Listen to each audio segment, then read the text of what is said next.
So my last tip was a video tip number 8, and it was, which makes this one number 9.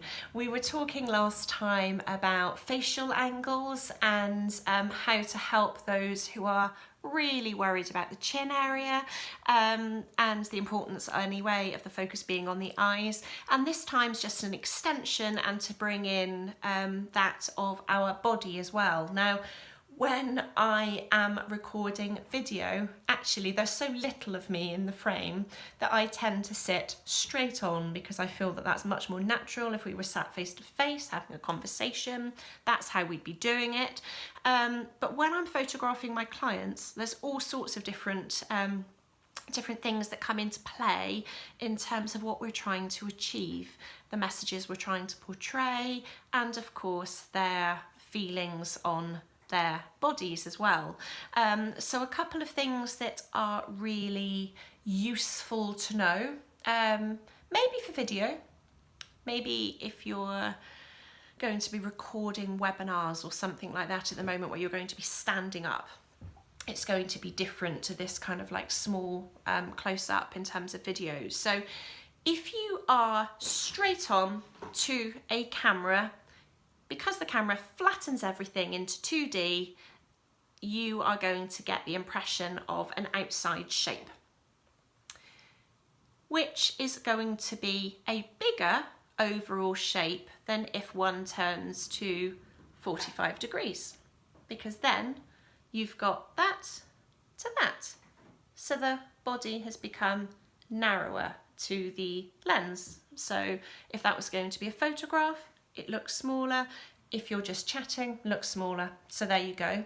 The other way, if you're going to be animated, if you're going to be presenting, sort of, doing a webinar or something, actually giving shape to your body, allowing light to pass through gaps, also creates identifiable outlines other than just like a big overall one. So triangles and diamonds around the body is a really popular technique employed by photographers to stop people looking like heads on lumps and actually create definition and shape and all the rest of it. And when you deploy other things such as lenses and cameras and lighting and blah blah blah blah blah, you can end up creating the effect that's desired rather than something a little bit more accidental. So for video, we're pretty much kind of floating heads, but actually if you're bringing your body into it, just think about actually what you can do with your body to create the effect that you're looking for.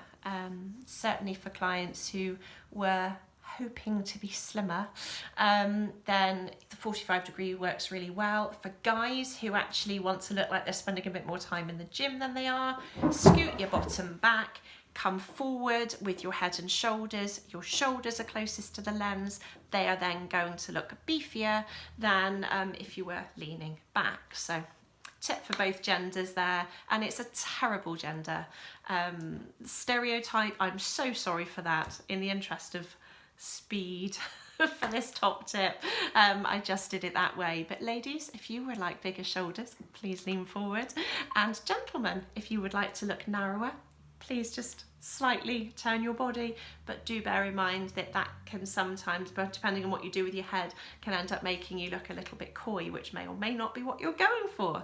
And before I open up a huge old bag of worms, I'm going to leave it there. But if you've got any questions around body language and angles, etc., do let me know. I'm happy to help. Chat soon.